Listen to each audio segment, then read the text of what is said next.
South India shopping mall the wedding మంత్ర సరికొత్త wedding collection south India shopping mall. ఏంటన్నా మీ family background ఏంటి అసలుకి? అంటే నేను విన్నది ఏంటంటే ఆ, మీరు ఫస్ట్ భార్యకి తెలియకుండా మళ్ళీ రెండో పెళ్లి చేసుకున్నారు అనే తెలియకుండా న్యూస్ ఏం కూడా లేదు. విన్నాను నేను. తెలియకుండా ఏం లేదు. ఆ. తెలిసే ఫస్ట్ భార్య ఆమెకు గర్భసంచి ఫెయిల్ అయితే ఉమ్. ఇంకో అమ్మాయిని చేసుకున్నా. ఉమ్. ఇద్దరు ఒకటే ఇంట్లో ఉంటారు. తర్వాత మా అమ్మ నాన్న కూడా నాతోనే ఉంటారు. ఒక 20 years నాతోనే ఉన్నారు. ఇప్పుడు ఇద్దరు చనిపోయారు అమ్మ నాన్న. అమ్మ అంటే చాలా ఇష్టం నాకు. ఇగో ఇక్కడ అమ్మ అని ఉంటుంది చూడండి. నా ప్రతి బండి మీద ప్రతి లారీ మీద అమ్మ అని ఉంటుంది నాకు. అమ్మ అంటే అమితమైన ప్రేమ నాకు. ఓకే. ఉమ్. ఎప్పుడు చనిపోయారు అమ్మగారు? అమ్మ చనిపోయి ఒక 2012లో చనిపోయింది అమ్మ. ఓకే. 12.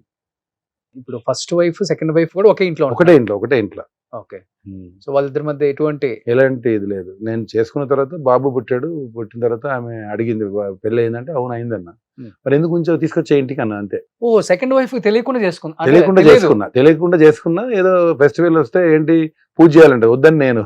ఆ. ఆమె తెలుసుకుంది బాబు పుట్టి పెళ్లి చేసుకుంటాని ఆ, చేయాలంటది ఆమె పూజ. లేదు ఓకే. చేయొద్దంటే నాకు తెలుసు పోయి మర్యాద పోయి తీసుకురా హాస్పిటల్లో నేను పోయి ఆమె నాకు తెలియకుండా హాస్పిటల్ తీసుకొచ్చింది ఆమె. మీ ఫస్ట్ వైఫ్. ఆ, పూజ చేయండి చేయరు కదా, పూజ చేయరు కదా భయ్య. అంటే 3 days వరకు పూజ చేయరు కదా. సో పూజ చేయాలని నేను పండుగ వచ్చింది ఏదో ఉగాది ఏదో వచ్చింది చేయొద్దని నేను చేస్తాను ఆమె. సో నవ్వుతూ చెప్పింది ఆల్రెడీ బాబు పుట్టాడు కదా పోయి నేను చూసి వచ్చాను నీకు తెలియకుండానే నాకు ఎవరో చెప్తే ఎలా ఎలా అది అసలుకి? ఆమె ఎలా ఎంక్వైరీ చేసుకుంది ఆమె.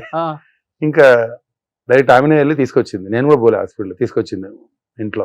ఏ రోజు కొట్టలేదు. సెకండ్ మ్యారేజ్ చేసుకునేటప్పుడు ఈమెకి చెప్పారా నాకు ఆల్రెడీ మ్యారేజ్ అయింది? తెలుసు ఆవిడకి తెలుసు. ఆ. అంటే ఒక చాలా గరీబ్ అమ్మాయిని చేసుకున్నాను. అంటే నాకు ఒక ఇది ఉంది కదా నాకు. ఆ. అలా చేసుకున్నా. ఓకే. సో తర్వాత ఇద్దరు మళ్ళీ బాగానే కలిసి ఉన్నారు. చాలా కలిసి ఉంది. సొంత అక్క చెల్లె ఉంటారు.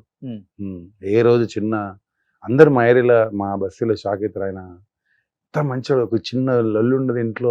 మామూలుగా ఉంటది కదా అంటే ఇద్దరు ఉంటే చాలా ఉంటాయి కదా. అవును. ఏ రోజు చిన్న గొడవ కూడా లేదు. ఓకే. సొంత అక్క చెల్లె ఉండేవాళ్ళు.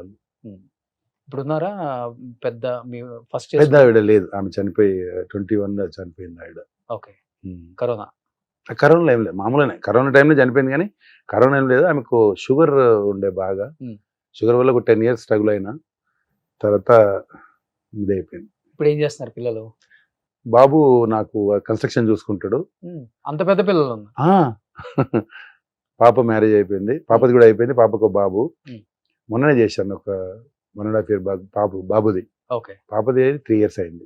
సో బాబుకి ఏమి ఇంట్రెస్ట్ లేదు ఇండస్ట్రీ సైడ్? ఇంతవరకు లొకేషన్ కూడా తీసుకురాలే నేను. ఇంతవరకు నా పిల్లలు లొకేషన్ కూడా రాలే. నా ఫ్యామిలీ ఎవరు లొకేషన్ కు రాలే. ఎందుకంటే ఆ లొకేషన్ మీకే నచ్చకపోయినా చేస్తున్నారు. నచ్చదు మరి డెఫినెట్ గా. నేను నా కళామ తల్లిని ఈ రోజు నేను మీ దగ్గర కూర్చున్నా అంటే నాకు ఆ అన్నం పెడితేనే కదా నేను ఇలా ఉన్నాను.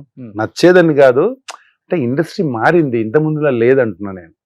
ఇండస్ట్రీని ఎప్పుడు తప్పనొద్దు. కళామ తల్లి పెడితేనే కదా నాకు ఇన్ని సినిమాలు వచ్చాయి, ఇన్ని సినిమాలు చేశాను, ఇంతమంది హీరోలతో చేశాను. ఇలా ప్రజలు గుర్తిస్తున్నారంటే అదే కదన్నా.